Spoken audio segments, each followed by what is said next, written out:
Business networking is establishing and maintaining professional relationships for the purpose of exchanging information, resources, and opportunities. This episode addresses guidance and insights to build a strong network of business contacts. Our Favorite Tools for Entrepreneurs podcast addresses tools and concepts that are useful for the launch and growth of entrepreneurial ventures. Your two hosts will be Professor Gary Palin and serial entrepreneur Ryan Budden. How are you doing today, Ryan? Brilliantly. What about you? Oh, doing well. I understand you had a slight accident with your hand. I did. First night cooking dinner in the new house. Knife sharpener broke and diced my hand instead of some food that night. Oh my goodness. Everything okay? Yeah, no, great. Just takes a week or so to heal. Oh, be careful. Today, I wanted to talk about business networking. You and I have had many discussions about business networking and how that is important, not just for startup entrepreneurs, but for anyone in the entrepreneurial game and in actually any form of business. Networking is basically establishing and maintaining a professional relationship. And typically the purpose is to exchange information, resources, and opportunities. Yeah, I think that's a technical way of putting it, but meeting other people and expanding your network. How important is networking? Oh, I think it's pivotal. You often hear it's not what you know, it's who you know. And I think in business, that's absolutely rings true. Yeah, I agree 100%. And very often you've seen me do this. If I'm delving into an area that I have no idea, the first thing I look at is who do I know that has an idea and has some expertise in this area and contact that person. And quite often, in my experience with you doing that, because of your years of networking, you do know someone and you can get fairly close to solving the solution on the first call. Yes. And there are times the phone call has been to you. Yeah, that's exactly right. That network of contact can save you an awful lot of time, allows for more accuracies, you avoid pitfalls, and then just from the contacts of things like raising funds, developing strategies, pivoting, there's all types of areas you can utilize networking to your advantage. And just getting sound advice a lot of the time, knowing an expert in the field instead of going to someone that knows a little bit about something that can get you kind of close is a huge difference. I see there's two basic ways that I've done networking. One is just through typical business activities. I meet people in the business community, but then there's the second where there are specific networking events that you would go to where you might have 100, 200, 300 people in a room. Yeah. And they're entirely different styles of networking. I really like the adage, you never know who you're sitting next to. In my experience, it's so true. The number of people I've met sitting on a plane, randomly at a bar, waiting in line is unbelievable if you take the opportunity to get to know somebody a little bit. Yeah, absolutely. You're right. You never know who you're sitting next to. What are some of the specific rules, techniques that you use when you're thinking of networking? How do you go about it? I constantly think about you never know who you're sitting next to. So I am constantly trying to get to know the person sitting next to me.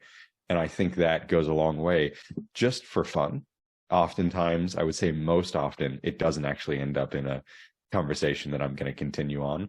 But during it, it's quite enjoyable. So if you get into the routine and the habit of trying to get to know who's sitting next to you, I think not only can you benefit the business or the startup or the network that you're going to bring forwards, but it's just kind of an enjoyable way of living life as well. Yeah, I would agree. And the focus that I use, I will ask someone to talk about themselves. And many people like to talk about themselves. Right. And then I'll start probing versus you meet some people and they immediately start talking about themselves. Well, if I'm networking, I already know me. So that's not helping me at all. I want to see what is this person doing? What type of business activities? And then I'll see if there's a commonality of the type of work I'm doing, the type of work they're doing. Then I might introduce some of the work that I'm doing to share that commonality where they start asking probing questions in addition to me asking probing questions. I will say, listening to you say that, I have one caveat. Actually be interested. How many times have you had this happen to you? And you can very easily tell the person is just sort of screening you to see if you're going to have something valuable for them. And how off-putting is that? Yeah, so be a good listener is what you're saying. Yeah, active listening. If it's not something business related, still have the interest. That's the core of it. Yes, and if you're on a plane, if you're not interested, then put in your earbuds. Yeah. Armrest down, earbuds in. I must admit I've been guilty of that a few times. So what are some other techniques that you look at when you're actively networking? Which is, when I say actively, that means all the time. All the time. For me, because I'm extroverted and I really enjoy that initial engagement, the big part of networking is actually the maintaining of the relationship. A lot of people struggle with that initial interaction, and there's lots of techniques. Just challenging yourself to meet one stranger a day type thing could help a lot. Mine is, how do I then organize those connections and maintain those connections over the long term? I have lots of strategies for that. But the big one, and this may sound callous, is I use a CRM system. So I use HubSpot. It's free. I organize all the contacts on there, and I set tasks for myself to reach out to these people. So I can have notes, our previous conversations, important things that I want to remember about them, how previous relationships have been with them, whether it's at an event that I've seen them at, so I can follow up appropriately. And although that may seem callous, it genuinely does help with the connection with that person. Yeah, I agree 100%. A lot of people think networking is meeting people, and that's not what networking is. Networking is meeting someone, then developing a relationship with them. It takes work to do that. As you know, I get too many emails every day, but part of that reason is I do the same thing. I will ping people on a periodic basis. I have a network relationship with people that I probably haven't physically been with in 10 years. Right. But I will occasionally just send them a quick little message. Like I might see if I'm following them on social media, they might have run a 10K. And I will just ping them and say, hey, how'd you do the 10K? Just to keep that relationship developing. Might ask them about their child graduating. And that active listening when you first met them or during the subsequent conversations is how you remember the fact that they have a kid and they're graduating from high school. Yes. And plus your CRM will have that. Yes. And that's where it comes into place for me. There's lots of systems. People use notes on their phones or notes in their contact card on their phone. For me, hey, you haven't reached out to this person in 3 months, ping that a CRM system can help with goes a long way. I agree. Otherwise, life goes by too fast and you realize I haven't contacted this person in 5 years. Right. And then you actually need something, or you would like to have another conversation with them. And it's a little bit awkward to then say, hey, we haven't spoken in a while. Can you answer these 10 questions for me? Realizing, though, that it goes two ways. That they can reach out to you and you have to be available for them also.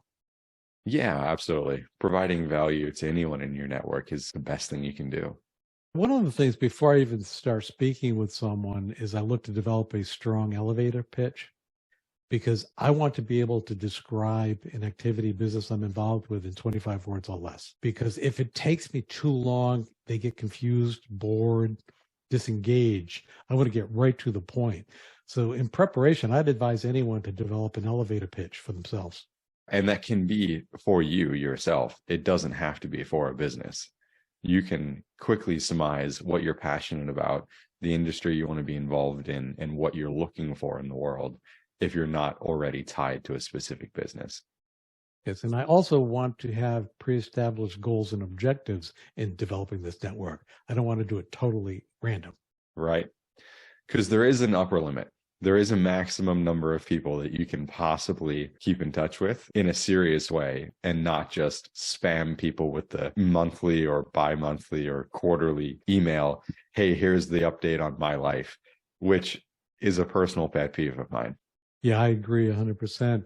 But that is also why I'm not sure what that number would be, but that's why I do have to keep notes on that, because I think there's a chip in my brain that has just people's name, and I'm well over capacity, and I don't know how to purge that chip.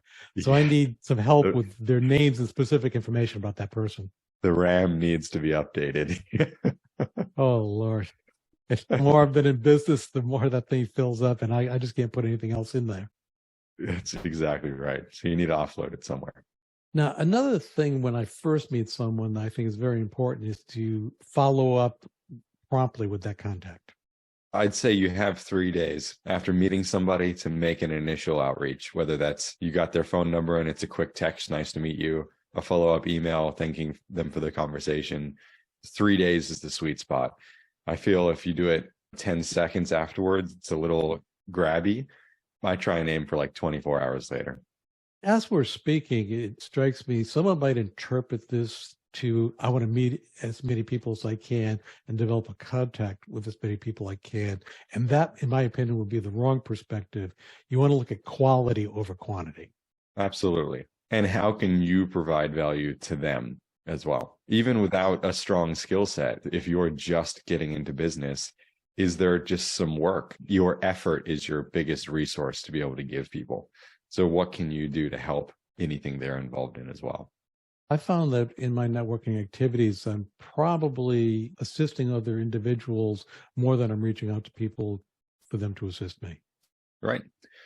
I'm a consultant. I get paid hourly to help people. And I can't tell you how many hours I've given away for free because it ultimately will benefit me in the long run. I know that. And I have a skill set that I can help people with.